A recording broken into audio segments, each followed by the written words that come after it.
Salut tout le monde et bienvenue à Rock Plus ETC. Aujourd'hui, je fais la critique de l'album Beatles Past Masters. C'est la deuxième partie.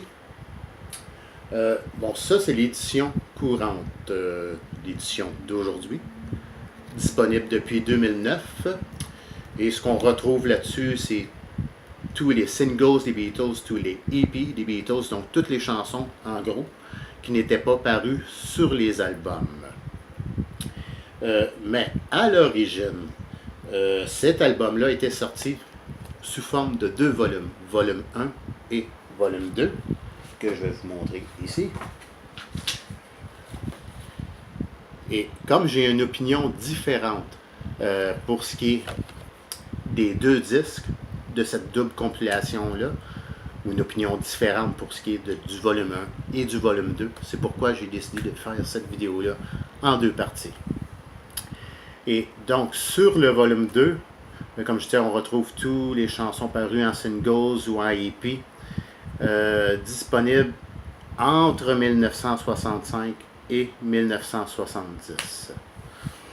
Donc, pour ce qui est des influences musicales principales qu'on retrouve dans ces chansons-là, les influences vont du rock au pop, au blues, au hard rock et à la musique indienne. L'album, ou le deuxième disque, si vous préférez, contient 15 chansons et on y va justement avec l'analyse de ces 15 chansons.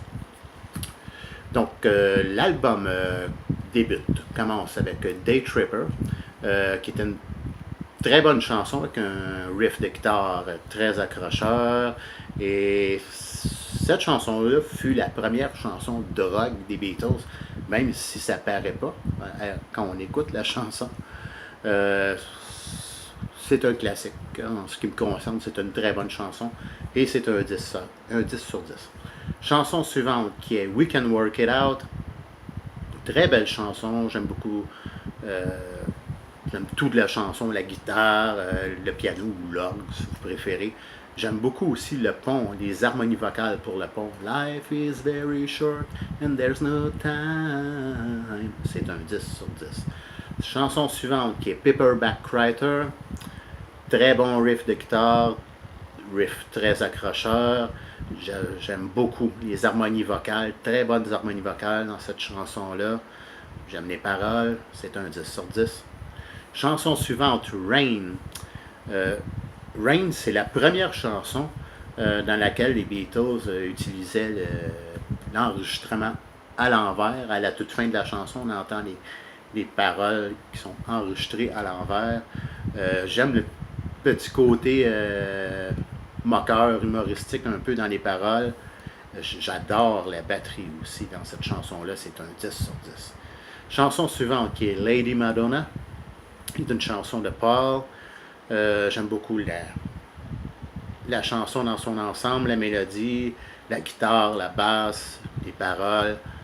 Je ne sais pas si je lui donnerais un 10, mais au minimum un 9.5 sur 10. C'est une très bonne chanson, Lady Madonna. The Inner Light, qui est une chanson de George, chanson à saveur indienne. Ça s'écoute bien. Pas une de mes préférées sur l'album, mais c'est quand même une bonne chanson. Je donnerais probablement un 9 sur 10. Chanson suivante qui est Hey Jude.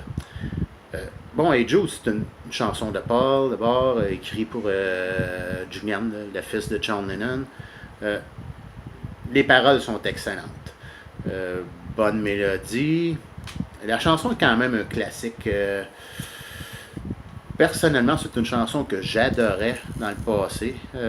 Aujourd'hui, peut-être un peu moins. Je l'aime toujours. Bon, on a cette fin qui s'étire que la plupart des gens aiment. Moi, je trouve ça peut-être un petit peu long, par contre. Mais bon, c'est quand même une bonne chanson. On ne peut pas le nier. Personnellement, c'est juste mon avis personnel. Vous avez droit au vôtre, à votre avis. C'est ça qui est le fun, qui est bien dans ces vidéos-là. C'est pour connaître votre opinion. Personnellement, moi, je lui donnerais pas plus d'un 9 sur 10. Mais je sais que la plupart des gens lui donneraient un 10 sur 10 et je peux le comprendre. C'est quand même une bonne chanson, une belle chanson. C'est une chanson touchante, quand même. Chanson suivante qui est Revolution. Chanson très heavy, les guitares ici, c'est très énergique, j'aime beaucoup les paroles, c'est un 10 sur 10. Chanson suivante, Get Back. Et c'est une version légèrement différente de la version qui paraît sur l'album Let It Be. La version est tout aussi bonne, tout aussi accrocheuse. J'imagine que la plupart des gens donneraient probablement un 10 pour cette chanson-là. Personnellement, je donnerais peut-être plus, un 9.5, mais c'est quand même une bonne chanson, Get Back. Chanson suivante qui est Don't Let Me Down. Belle chanson, belle mélodie. Peut-être un peu comme Get Back. Je donnerais peut-être pas une note parfaite, mais probablement un 9.5. Chanson suivante qui est The Ballad of John and Yoko. Et sur cette chanson-là, c'est une chanson très accrocheuse, très entraînante, j'aime beaucoup les paroles. Et dans cette chanson-là, c'est Paul qui joue de la batterie, car Ringo avait temporairement quitté le groupe. Et c'est un classique, c'est un 10 sur 10. Chanson suivante qui est Old Brown Shoe. J'aime à peu près tout de la chanson, que ce soit l'air en général, les paroles. Ici, apparemment que ce serait George qui joue de la basse dans la chanson. Ce que je préfère le plus probablement, c'est la guitare, l'espèce de petit jeu, petit effet de slide guitare un peu. En tout cas, la guitare. Et c'est un 10 sur 10. Chanson suivante qui est Across the Universe, qui, je crois, est la version originale qui paraît sur cette compilation-là. J'ai toujours préféré quand même la version de l'album Let It Be. Ça ne change rien pour ce qui est de la qualité des paroles. Les paroles sont excellentes. Mais, comme je dis, je préfère quand même la version Let It Be. Pour cette version-là, point de vue musical, je donnerais plutôt un 9 sur 10. Chanson suivante qui est Let It Be.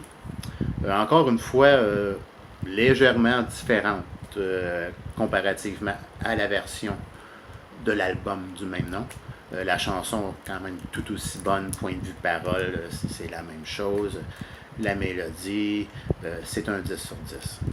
Et finalement, la dernière chanson qui est You Know My Name, qui est une chanson à caractère un peu humoristique. J'aime beaucoup. Bon, c'est peut-être pas une grande chanson, c'était pas une chanson sérieuse, mais j'aime beaucoup le côté humoristique dans cette chanson-là. Et je lui donnerais au minimum un 8 sur 10, malgré tout. Peut-être même un 8, je ne sais pas si j'irais jusqu'à un 8.5, mais au minimum, un 8 sur 10. Donc, dans l'ensemble, pour cet album-là, pour ce volume, ce disque 2-là en question, ce volume 2, je donnerais une note de 10 sur 10. Maintenant, si je devais donner une note pour l'album tel qu'il apparaît aujourd'hui sous format de double compilation, donc réunissant les volumes 1 et les volumes 2 en question. Donc, pour la double compilation dans son ensemble, je donnerais probablement une note de 9.3 sur 10. Donc, c'était tout pour ma critique d'aujourd'hui. J'espère que vous avez apprécié. Comme d'habitude, vous pouvez laisser vos commentaires et me donner un petit coup de pouce si le cœur vous en dit. Donc, je vous remercie et je vous dis à la prochaine.